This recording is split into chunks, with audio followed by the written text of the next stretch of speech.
Hello friends and dear parents, कैसे हैं आप लोग। आज एक इंटरेस्टिंग कहानी सुनाना चाहूँगा। मेरे ओपीडी में एक पेरेंट आए अपने बच्चे को लेके, लगभग 1 साल के आसपास का बच्चा होगा, और उसको लाए तो थे सर्दी खांसी के लिए, बट मैंने जब पूरा एग्जामिन किया, उसका गला देखने की कोशिश की, तो देखा कि उसके 4 दांतों में फिलिंग हो रखी है और 1-2 दांतों में RCT भी हो रखी है। तो मैंने पूछा कि ये दांतों में ये क्यों कराया आपने। तो बोले सर इसकी ना दांतों में कैविटीज़ हो गई थी, दांतों में कीड़ा हो गया था, दांत भी ठीक से नहीं आ रहे थे, तो इसलिए सोचा कि दांत वाले डॉक्टर को दिखा के हम लोग इसका ट्रीटमेंट करें। तो मैंने पूछा चलो ठीक है, अच्छी बात है अगर ये किया है। फिर मैंने और एग्जामिन किया जब उसको, तो देखा कि बड़ा सा लीन थिन बच्चा है, और जो बच्चा था उसके थोड़े से ना बोन्स हल्के से टेढ़ेपन हो रहा था बोन्स में। तो मैंने पूछा कि इसके लिए आपने किसी को दिखा नहीं। कहते नहीं सर, वो तो मतलब ठीक ही लग रहा था, ऐसा हमें कभी कभी महसूस नहीं हुआ कि कुछ समस्या है। तो मैंने पूछा अच्छा इसका आप डाइट पैटर्न बताओ। तो बोले सर बहुत अच्छे से दूध पीता है, हम इसको दूध पिलाते हैं, 6 महीने तक तो मम्मी का दूध पिलाया, और उसके बाद फिर बढ़िया गाय का दूध पीता है अच्छे से। तो मैंने खाना, तो बोले सर वो खाना कुछ भी खिलाओ थूक देता है मुँह से। तो हम लोग बड़े परेशान से रहते हैं, लेकिन दूध अच्छे से पी लेता है, 1-1, 1.5 लीटर तो आराम से पी लेता है। तो एकदम वाइट हो रखा था, मतलब वाइट हो रखा मतलब कि ब्लड की कमी है, हीमोग्लोबिन की कमी है। फिर मैंने पूछा कि अच्छा आप कुछ सप्लीमेंट्स देते हो, विटामिन डी के ड्रॉप्स वगैरह, जैसे जो WHO बोलता है, भारत सरकार ही बोलती है। तो कहते नहीं सर, हम लोगों ने सोचा जब अच्छे से दूध पी ही रहा है तो क्यों देना। तो फिर मैंने पूछा अच्छा चलो, जब मम्मी प्रेग्नेंट थी तब उन्होंने सप्लीमेंट्स वगैरह लिए थे कैल्शियम की भी, जैसे जो गायनी डॉक्टर होती हैं और ऑब्स्टेटिशियन जो रहते हैं। तो बोले नहीं सर, हम लोग तो मतलब खाना पीने पे अच्छे से ध्यान दिया है, बाकी सप्लीमेंट्स वगैरह थोड़ा सा कम ही दिए। तो फिर मेरे को लगा कि चलो अब आपको थोड़ा सा डिटेल में मैं बता देता हूँ कि समस्या कैसे है और कहाँ से। भाई आप दांत पे फोकस आपने कर लिया, दांत का इलाज भी करा लिया, लेकिन दांत क्या है, हड्डी है ना। और आपके बच्चे की इनऑल जो देख रहा हूँ मैं अगर, तो बच्चे की हड्डियों में हल्का सा टेढ़ापन दिख रहा है। तो अगर ऐसा कुछ है तो आपको एक क्यूमुलेटिव अप्रोच सोचनी चाहिए कि भाई दांत अकेले परेशानी नहीं है, परेशानियाँ और भी जगह हैं। फिर मैंने बोला अच्छा आप सिर्फ एक जाँच करा लो बच्चे के एक एक्सरे कराओ आप। कहाँ का, रिस्ट का। रिस्ट का जब एक्सरे कराया तो उसकी रिस्ट में थोड़ी सी वाइडनिंग थी। तो एक ये क्लिनिकल फीचर होता है, मैं बताऊंगा इसके बारे में। फिर मैंने उनको समझाने की कोशिश की कि कुछ तो समस्या है बच्चे को, सिर्फ ये दांत की समस्या नहीं हो रही है। तो फिर उनका दिमाग में लाइट जली या बत्ती कौंधी कि हाँ सर कुछ तो बोल रहे हैं। फिर मैंने उनसे पूछा कि आप खाना क्यों नहीं खिलाते थे इसको। तो बोला कि सर खाता ही नहीं था। तो फिर मैं धीरे धीरे उनकी समस्या को समझा और फिर मैंने उनको बताया कि ये क्या प्रॉब्लम है। तो उस बच्चे को ना रिकेट्स डेवलप हो गया था। रिकेट्स एक ऐसी बीमारी है जिसको हम बोलते हैं कि अगर हमारे बोन्स में मिनरलाइजेशन ठीक से नहीं हो रहा है या मिनरलाइजेशन की कमी हो जाए। मिनरलाइजेशन मतलब कि बोन में क्या होता है, बोन का जो मसाला है वो क्या है, कैल्शियम और फॉस्फोरस। अगर हमारे बोन में कैल्शियम और फॉस्फोरस की कमी हो रही है, वो प्रॉपर्ली डिपॉजिट नहीं हो रही हैं, उस डिपॉजिट को करने का काम करता है विटामिन डी। मतलब कि अगर हमारे शरीर में 3 चीज़ों की कमी हो जाए, कैल्शियम, फॉस्फोरस और विटामिन डी, तो ये क्या करेगा, बोन्स में एक तो टेढ़ापन कर देगा, बोन की स्ट्रेंथनिंग नहीं होएगी, तो धीरे धीरे धीरे धीरे बोन्स वीक होने लगेंगी, जिसको बच्चों में बोला जाता है रिकेट्स। और अगर यही समस्या एडल्ट में रहे तो इसको बोला जाता है ऑस्टियोमलेशिया। और एक और एंटिटी होती है बोन डिजीज जिसको हम बोलते हैं ऑस्टियोपोरोसिस। तो अगर यही मिनरलाइजेशन धीरे धीरे लॉस होने लगे हमारे बोन्स से, तो इसको बोलते हैं ऑस्टियोपोरोसिस। और ये ऑस्टियोपोरोसिस की समस्या अधिकतर देखा जाता है ओल्ड एज में, अधिकतम 50 या 60 साल के ऊपर से, क्योंकि धीरे धीरे हमारी बोन वॉल्यूम कम होने लगती है। लेकिन ये समस्या बच्चों में भी देखी जाती है। कुछ डिजीज़ के कारण हमें बच्चों में स्टीरॉयड अगर लंबे समय के लिए देना पड़ जाए तो ये धीरे धीरे बोन वॉल्यूम को कम करने लगता है।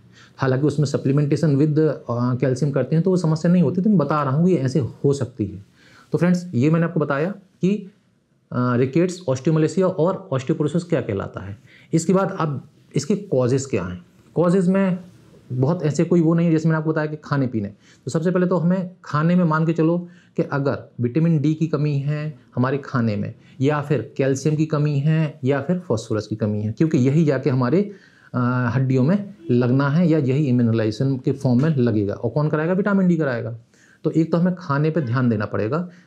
दूसरा, अगर हमारी लाइफस्टाइल ऐसी है कि हम अधिकतम काम जो कर रहे हैं वो इंडोर में कर रहे हैं, मतलब कि सन एक्सपोजर है ही नहीं हमारा, क्योंकि विटामिन डी जो बनता है वो कहाँ बनता है, हमारी स्किन में बनता है, और स्किन में जो बनता है वो किसकी सहायता से बनता है, सनलाइट की सहायता से बनता है। तो ये एक इकलौता ऐसा विटामिन है जो कि सनलाइट से बनता है और हमारी स्किन में बनता है। इसके बाद ये देखा जाता है कि मान के चलो कि किसी भी बच्चे को या किसी भी इंसान को अगर माल एब्जॉर्प्शन हो रहा है, मतलब कि खाना ठीक से नहीं पच रहा है, तो भी विटामिन डी की कमी हो सकती है। कुछ पेशेंट्स में जिनमें क्रॉनिक लिवर डिजीज़ है, लिवर की समस्या बहुत लंबी समय से चली आ रही है, या क्रॉनिक किडनी डिजीज़ है, तो उसमें भी रिकेट्स या ऑस्टियोमलेशिया की समस्या देखी गई है। इसके बाद ये देखा जाता है कि कुछ पेशेंट्स ऐसे रहते हैं, कुछ बच्चे भी या कुछ बड़े, जिनमें हमें एंटी कन्वर्जेंट थेरेपी मतलब कि झटके वाली दवाइयाँ देनी पड़ती हैं। उसमें पर्टिकुलरली होती है फिनाइटोइन, एप्सोलिन नाम से जो आती है, उसमें भी विटामिन डी की कमी किस कारण से, हालांकि वो कैल्शियम की एब्जॉर्प्शन को प्रिवेंट करता है, तो जब ये सप्लीमेंटेशन कर दें इसका तो वो भी ठीक हो जाता है। तो कुछ बच्चे या कुछ बड़े जो एंटी कन्वर्जेंट थेरेपी पे हैं उनमें भी ये समस्या दिखी गई है।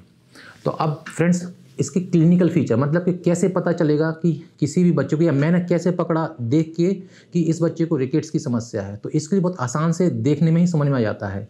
तो अगर मैं हेड टू टू देखूं तो सबसे पहले जब किसी भी बच्चे का सिर देखोगे तो सिर को दबाने पे, जो जैसे नॉर्मली अगर हम अपने सिर को दबाते हैं तो ये दबता नहीं है, तो जो सिर रहता है उसको इस कंडीशन बोलते हैं क्रेनियोटेब्स, मतलब कि जैसे आपने अगर टेनिस की बॉल देखी होगी तो वो सॉफ्ट रहती है, आप जहाँ से दबाओगे वहाँ से दब जाएगी। तो सेम होता है कि अगर किसी बच्चे की बोन को दबाने पे वो उसमें गड्ढा बन रहा है तो मतलब उसको विटामिन डी की कमी हो रही है, उसको रिकेट्स डेवलप हो रहा है। इसके बाद जो हमारे शरीर में सूचर्स होते हैं, कभी कभी ये देखा गया है कि ये सूचर्स मतलब कि हमारी जो सिर की हड्डी है वो कई भाग से बनती है और फिर धीरे धीरे जुड़ती है, फिर हमारा स्कल बनता है। तो अगर ये सूचर वाइड गैप है इनमें, मतलब कि गैप है, और दूसरा उनमें फ्यूज़न नहीं हो रहा है, तो delayed fusion of suture line, या फिर बड़ा सा एक हॉट क्रॉस बन टाइप का पैटर्न बन जाता है। जैसे कि अगर वो पैटर्न बन रहा है तो हम ये मान के चलते हैं ये भी एक क्लिनिकल फीचर है किस चीज़ का, रिकेट्स का। इसके बाद ये देखा गया है कि जो माथा होता है वो एकदम चौड़ा सा हो गया है और वाइड है, तो फ्रंटल बोसिंग बोलते हैं, तो ये समस्या भी फिर रिकेट से संबंधित है। इसके बाद हम नीचे उतरते हैं तो डेंटल, जहाँ से उनको समस्या थी उस बच्चे को, डेंटल हाइपोप्लेजिया या डेंटल किसी भी प्रकार की, मान जो डिलेड डेंटिशन हो रहा है, बच्चा 1.5 साल का हो गया और बच्चे का एक भी दांत नहीं है, मतलब आपको दिमाग की बत्ती जलनी चाहिए कि बच्चे को अभी तक दांत क्यों नहीं आया है। तो यहाँ पे बच्चे को क्या हो रहा था, बच्चे के दांत तो आ गए थे लेकिन उसको समस्याएं थी, डेंटल हाइपोप्लेजिया हो रहा था, जिसको गलती से समझ लिया कि डेंटल कैरीज हो रही हैं, कुछ भी समस्या वैसी हो रही हैं। तो डेंटल हाइपोप्लेजिया अगर हो रहा है या डेंटल डिलेड डेंटिशन हो रहा है तो भी हमें सोचना चाहिए कि बच्चे को समस्या है। इसके बाद जब चेस्ट पे आएंगे तो ये देखा जाता है कि जो हमारा चेस्ट बोन होता है बीच में, इसके बाद जो हमारी जो पसलियाँ होती हैं, रिब्स होती हैं, ये अटैच होती हैं स्टर्नम से। तो यहाँ पे एक जॉइंट होता है जिसको हम बोलते हैं कॉस्टोकॉन्ड्रल जंक्शन। खैर जाने दीजिए, आप नाम पे मत जाइए। तो जो हड्डियाँ हैं ये जहाँ जुड़ रही हैं वहाँ पे क्या होने लगता है, बीडिंग, मतलब कि सूजन आने लगती है, जिसको हम कंठी माला जैसा बोलते हैं। अगर एक एक्सरे करेंगे तो उसमें दिखता है या सामने से भी दिखने लगता है।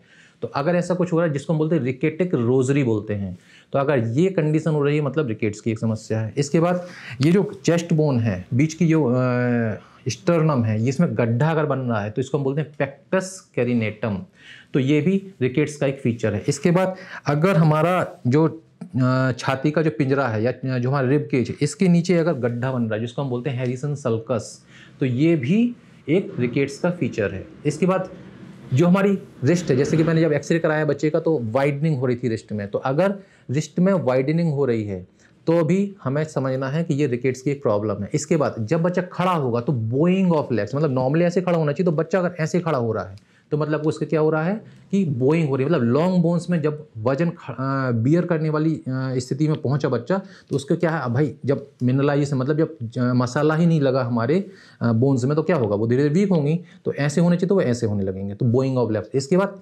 नॉक नी मतलब कि जो हमारे नी होते हैं नॉर्मली कैसे होने चाहिए, सीधा होना चाहिए, लेकिन अगर ऐसे कंडीशन हो रही है या ऐसे हो जुड़ रहे हैं तो ये नॉक नी की एक समस्या होती है। तो एक ये फीचर हो गया। इसके बाद जब भी हम बच्चे के बोन्स को थोड़ा सा भी प्रेस करेंगे तो उसको दर्द होएगा, तो टेंडरनेस, मतलब दबाने पे अगर दर्द हो रहा है तो भी ये क्लिनिकल फीचर। इसका मसल वीकनेस भी रहेगी, स्टिफनेस रहती है, बच्चा अब थोड़ा सा लिस्टलेस सा पड़ा हुआ है, एपैथी है, मतलब कि इरिटेबल सा है, आप बच्चे के पास जा रहे हो, बच्चा एकदम चिड़चिड़ा रहा है, तो ये सब विटामिन डी की कमी के कारण होता है। तो अब मान के चलो कि ये हमने समझ लिया कि बच्चे को ये डेवलप हो रहा है। अच्छा, एक चीज़ और है, अर्ली इन्फेंसी, मतलब कि जब बच्चा छोटा है तो किसी किसी बच्चे में तो झटके भी आते हैं। तो अगर किसी बच्चे को कन्वल्जन आ रहे हैं या बच्चे को टेटेनी हो रही है, टेटेनी मतलब कि अगर मान चलो कि बहुत देर तक हमने उसको खींच के रख रहे हैं तो अभी उसको बोन में दर्द हो रहा है, या फिर उसको हल्के हल्के ऐसे ऐसे ऐसे ऐसे ये कॉन्ट्रैक्शन से हो रहे हैं, तो भी बच्चे को हमें समझना चाहिए कि विटामिन डी की कमी के कारण इसको ये समस्या पैदा हो रही है। तो अब ये समझना है कि इसको एवेल्युएट कैसे करेंगे। तो सबसे पहले अगर आप डॉक्टर के पास जाए तो डॉक्टर तो क्लिनिकल फीचर से ही समझ जाएगा कि इसको रिकेट्स डेवलप हो रहा है। फिर अगर उसको कंफर्म करना है मान के चलो, तो उसके लिए 2-3 टेस्ट होते हैं, जैसे कि एक मैंने बताया एक्सरे आप करा लो रिस्ट जॉइंट का। इसके अलावा आप लैब पैरामीटर्स होते हैं जो 23 हाइड्रोक्सी विटामिन D3 होता है, उसका लेवल अगर लेस देन 10 नैनोग्राम है तो ये विटामिन डी की डेफिशिएंसी है। नॉर्मली ये लेवल 60 से 90 के बीच में होना चाहिए, 60 से 90 नैनोग्राम के बीच में होना चाहिए, तो ये मान के चलिए ये सफिशिएंट लेवल है। तो अगर ये 10 से नीचे है मतलब विटामिन डी की कमी है। तो अब जब कमी है तो इसको कैसे पूरा करेंगे, तो सबसे अच्छा है कि भाई WHO ने भी बोला है, भारत सरकार भी बोल रही है कि जो भी बच्चा छोटा है डे 1 से हमें बच्चे को विटामिन डी का ड्रॉप स्टार्ट करना है। विटामिन डी के ड्रॉप बहुत से मार्केट में अवेलेबल हैं, अलग अलग ब्रांड के आता है, कोई भी आप ले सकते हो, सरकार भी प्रोवाइड करा रही है। तो ये विटामिन डी का ड्रॉप अत्यंत महत्वपूर्ण है, क्योंकि हम भारतीय में ये देखा गया है कि सबसे ज़्यादा अगर डेफिशिएंसी है तो सिर्फ विटामिन डी की है हम लोग के अंदर। तो सबसे ज़रूरी क्या है, एक तो भाई मदर के पास सोर्स अच्छा होना चाहिए, मतलब कि रिसोर्सेज अगर अच्छे हैं, मदर का विटामिन डी का स्टोर बहुत अच्छा है, तो जब मदर प्रेग्नेंट हुई तो माँ से जो खून जा रहा है बच्चे के शरीर में नाल के थ्रू, अम्बिलिकल कॉर्ड के थ्रू, तो उसको क्या हो रहा है, उसकी अधिकता है अच्छे से, मतलब संपूर्ण उसको मिल रहा है विटामिन डी। फिर जब वो पैदा हुआ तो बच्चा एक्सक्लूसिवली ब्रेस्ट फीडिंग पे है। तो फ्रेंड्स, ये आपको पता होना चाहिए कि इकलौता एक ही विटामिन है जो कि मम्मी के दूध में कम है, विटामिन डी। इसीलिए बोला जाता है कि विटामिन डी हमें देना है। इसके बाद जब बच्चा थोड़ा बड़ा हुआ, 6 महीने के बाद, जब हम उसको डाइटरी पैटर्न बोलते हैं कि डाइटरी पैटर्न पे लाना है, अलग अलग डाइट्स देनी है, तो हमें ज़्यादा से ज़्यादा बच्चे को खाना देना है। अगर हम 6 महीने से 9 महीने के बीच की बात करें तो बच्चे को 4 बार दूध दीजिए और 4 बार खाना दीजिए। खाने में बैलेंस डाइट देना है, सिर्फ एक ये नहीं कि एक ही चीज़ पे हमने फोकस कर रखा है। तो अलग अलग फ्रूट्स और अलग अलग वेजिटेबल्स, फिर खाने में मतलब कि मान चलो कि रोटी हो गया, चावल हो गया, तो बैलेंस डाइट देनी है। एक फूड चार्ट भी हम लोग प्रोवाइड कराते हैं बच्चों को, कैसे हमें उसको देना है। तो इससे क्या हो जाएगा, धीरे धीरे विटामिन डी की परिपूर्णता रहेगी। अब मान लो यहाँ डेफिशिएंसी है ही, तो वहाँ क्या करेंगे, तो वहाँ हमें विटामिन डी का सप्लीमेंटेशन करना है, साथ में कैल्शियम भी देते हैं। तो विटामिन डी के डोज के लिए आपको डॉक्टर से मिलना है, वो आपको डिफाइंड एक डोज बताते हैं कि कैसे कैसे बच्चों को हमें डोज देना है। मेरे ख्याल से मेरे द्वारा दी गई जानकारी से आपको कुछ नॉलेज मिला होगा। इसके बाद भी आपको लगता है कि कुछ कन्फ्यूज़न है, कुछ क्वेश्चन पूछो तो आप मेरे से पूछ सकते हो। थैंक्स।